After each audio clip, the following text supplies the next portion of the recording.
by that whole concept of trying to do it right. You know what I mean? Got to Mhm. get it perfect. Can't be good Mhm. enough. It has to keep doing it until we get it perfect.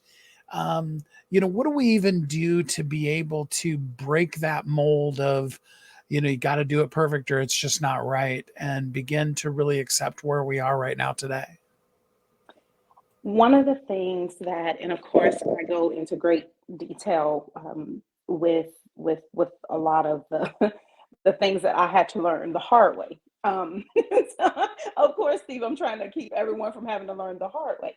But the first thing is really realizing and being completely honest with yourself, with everyone else's opinion out of the matter, with everyone how everyone else feels out of the matter, just being okay with the person you see when you look in the mirror. That's the main thing. And it took me 20 plus years, I won't date myself, but 20 20 plus years to realize that regardless of whether anyone else on this great big old earth enjoys me, I have to enjoy me. And so that's really the main thing is knowing and being honest with yourself and saying that, I like me. I like me. That's that's so powerful. And I just assumed when you said 20 plus years that that meant that you were like 21 or 22. So Exactly. There you go. Hey, I'll take it. I've often said on my show and with other people, the true definition of humility is having a right perspective of yourself, being able to say, hey, I'm really great at this kind of thing, and I'm not really great at that kind of thing, but just being honest with it. Why do we so much, not want to celebrate what we're good at and be over the top about the things that we're not so good at? I think that we put a lot more emphasis on the things that we aren't good at in an effort to make ourselves good in them. Because, of course, as with anything, the squeaky area gets the wheel. So everything else that you do right, oh, that's normal. And you, again, you want to have a sense of humility. And I can only speak for myself, but I'm sure I share the sentiment with a lot of people. I wasn't taught to praise myself. I wasn't taught to look into the things that made me unique, made me special, the things that I did better than anyone else in the room. But what I was taught was that if you don't succeed the first time, you got to keep trying. Well, maybe that's just not my ministry. Maybe it's not a part of my ministry to be a brain surgeon, but I'm one heck of a leadership development strategist. So I'm going to accentuate that. All of my gifts were given to me for a purpose, to further extend my mission here in this space in this time. So I'm going to accentuate those things. But I know for myself speaking, I wasn't taught that as a child. I wasn't. So So I won't ask you which of your children is your favorite because that could be a problem. But um, whichever one I'm talking to, yeah, Steve. right. but for the book, what's your favorite part of the book?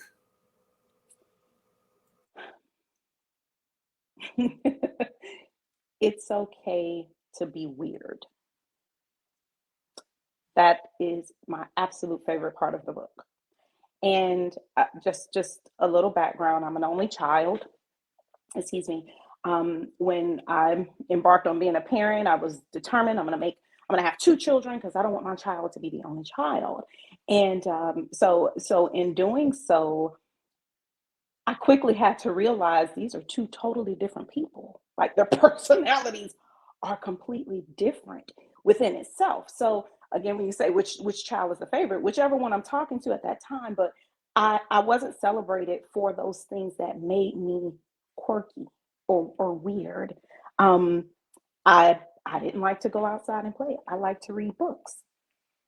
You know, I really didn't like cartoons, so to speak. I like nature programs. So all of those things as a child, I was teased and taunted about.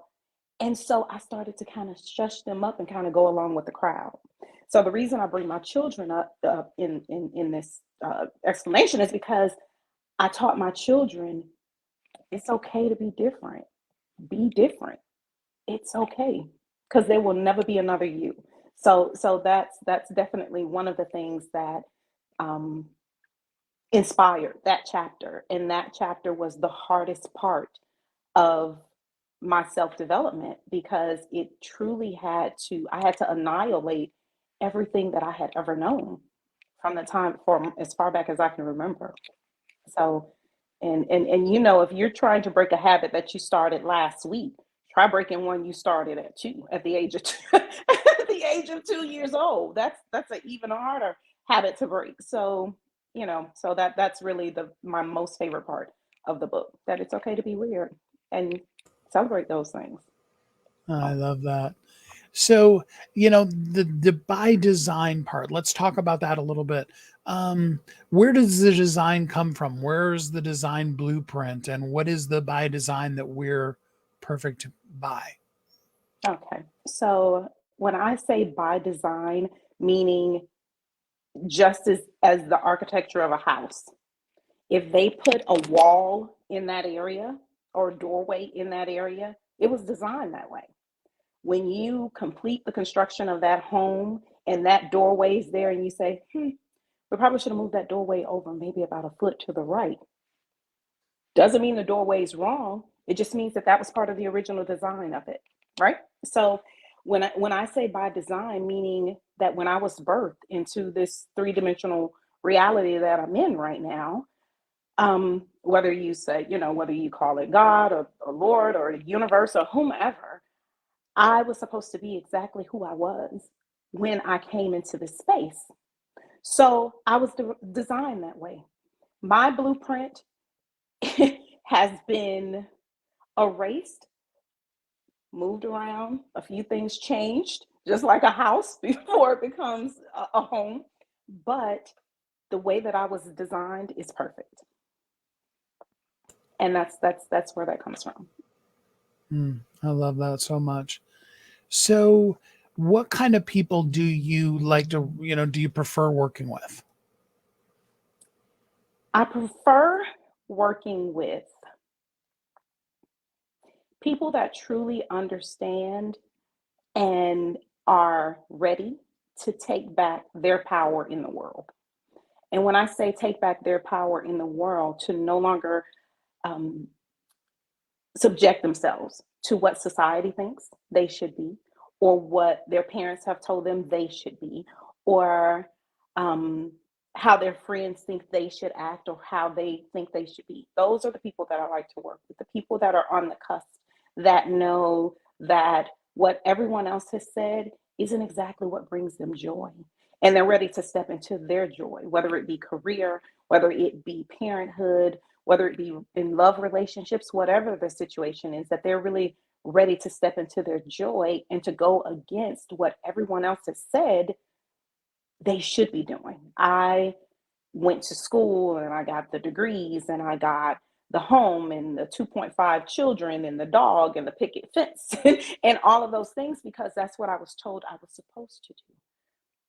But that didn't really make me a lot of aspects about that in my 9 to 5 career.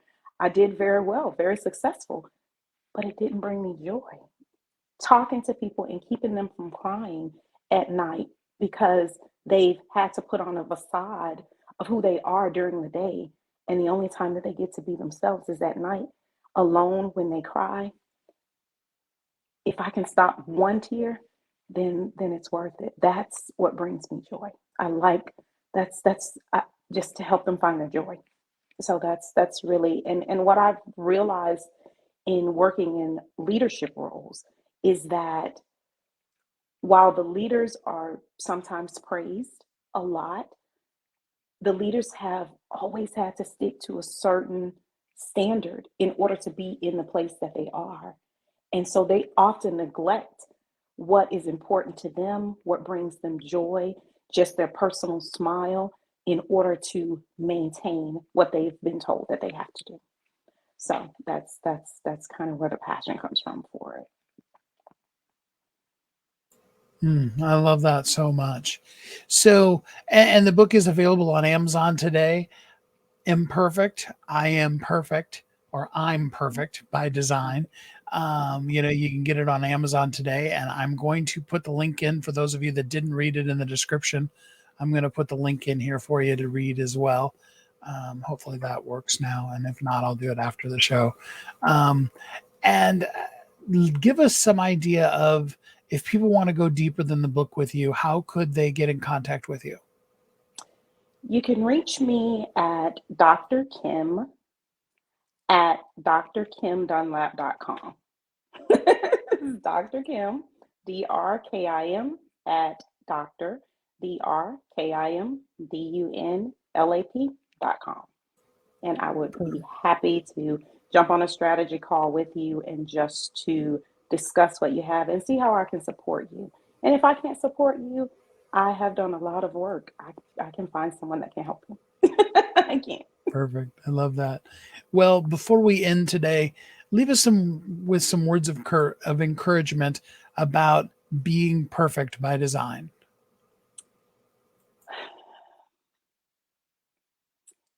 Everything is exactly the way that it was intended. For every night that you have wondered, for every day that didn't feel quite right by someone else's standards, you should only check your own standards. You're perfect and you were designed that way. I love that. Do you get the book Imperfect, I'm Perfect by Design by Dr. Kimberly Dunlap? Kimberly, thanks so much for spending some time with us here today. Thank you for having me. I'm so excited. Have a fantastic day.